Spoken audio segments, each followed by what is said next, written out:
Hey guys, welcome back to Birdland today, your daily stop for all things Orioles. I'm your host, Josh Soroka, and today we're talking about a familiar face making its way back to Baltimore. I guess his way back to Baltimore, and that's Kyle Gibson.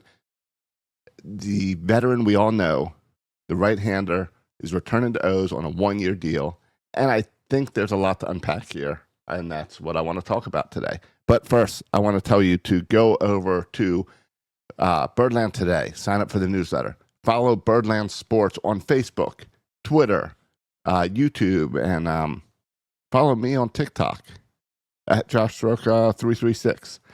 Because starting this Thursday, we have Orioles games. We have Oriole games that matter as the Orioles start their season up in Toronto. And we're going to kick it off here on Birdland today with a nice post-game show. Live, joining you. Come on in, join the conversation. Follow us on YouTube or Facebook to make sure you get notified when we go live. And come on over right after that O's game. Now, let's talk about the details first on this Kyle Gibson signing. The Orioles announced late Friday night, as in pretty late. I did a long road trip home from spring break yesterday.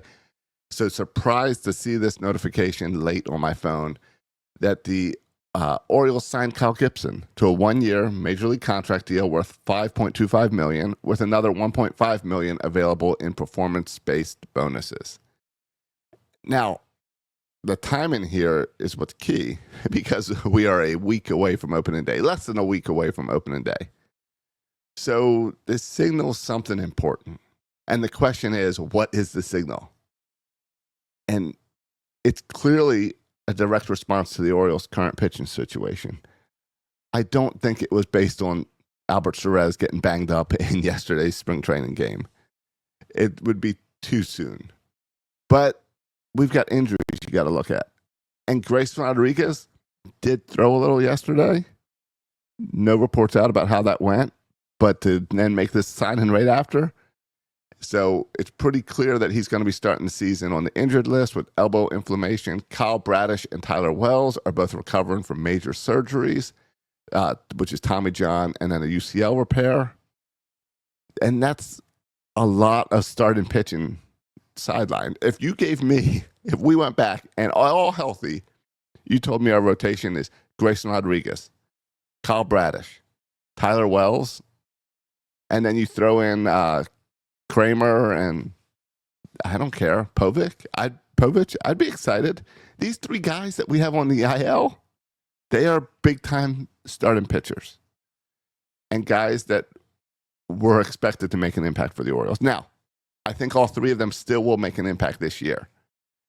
But it's clear that the Orioles wanted to bring in a steady, experienced arm into the mix that can kind of give them some space, maybe relieve some of the pressure.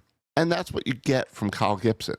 As we talked about Baltimore, it's like, this was a place that we really enjoyed. We know the clubhouse really well, and, it was one of the places where we thought, if there's somewhere to play after playing in St. Louis, this is one of those places that would be pretty special and fun to be a part of. He's a veteran. He's a guy who's been here. We know him. The players know him. There's good memories attached to Kyle Gibson in the orange and black. In 2023, he was a key part of our rotation. He posted a 15-9 record with a 4.73 ERA. I know people like to downplay the wins, 15 wins. But guys, that means he put the Orioles in a position to win games. And that's nothing. It's not flashy, but he led the American League that year with starts in 33 games, and he pitched 192 innings. It's a workhorse. Kyle Gibson is a workhorse. And he struck out 157 batters and had 17 quality starts. So when we're worried about health and young arms and taking care of our bullpen and not wearing it out, that's what you want. You want consistency. And that's what we're going to get from Kyle Gibson.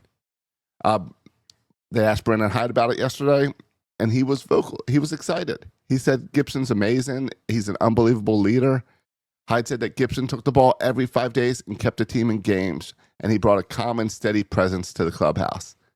And that's not something that every pitcher brings. You've got to earn that kind of respect. Yadier Cano said that there's a lot of excitement for sure for him to come back. He's looking forward to Gibson's presence in high leverage moments, and the team as a whole seems thrilled to have him back. It's not just a reunion, it's reinforcement of the culture the Orioles have been building the last few seasons. When you talk about that Orioles way, Kyle Gibson fits it. And Gibson's time in the Orioles was not just about stats. In 2023, he was the Orioles Roberto Clemente Award nominee, which speaks volumes about his impact in the community and the clubhouse. He mentored the young guys to help set the tone, and he genuinely enjoyed watching the Orioles team grow up. He even mentioned how much he loved to watch the young core find their footing in the big leagues. That connection matters, and that makes it even more special to have him back now, where we've got Gunnar Henderson and Adley Rutschman kind of solidified in this rotation, and we still got young guys like Colton Cowser and Jackson Holliday making their place, but still young. Hopefully I can still fit in with these guys, and I know I'm 2 years older now, so hopefully they don't hold that against me. But yeah, I think I fit in probably the same places I did a couple years ago. So, but yeah, I mean, I think in the game, and everybody's probably pretty similar about their workplace, but there's so many other things going on other than work, and you want to try to have an impact on people in a positive way if you can, and that's really what I try to do, and what Elizabeth and I try to do wherever we go. So I'm thankful that these guys welcomed us a couple years ago, and we were able to have so much fun, and because they had an impact on me too. Last year, 2024, Gibson spent the year with the St. Louis Cardinals. He posted an 8-8 record, 4.24 ERA, 30 starts, and 170 innings. So yeah, a slightly better ERA, but the same durability. He's not just an old guy hanging around the league. He is still a productive, reliable pitcher. So there is a little bit of excitement to be there. If this move was made in November, not so exciting. A week before opening day, a one-year deal, when we see how banged up we are, it's something to be excited about. It gives the Orioles options.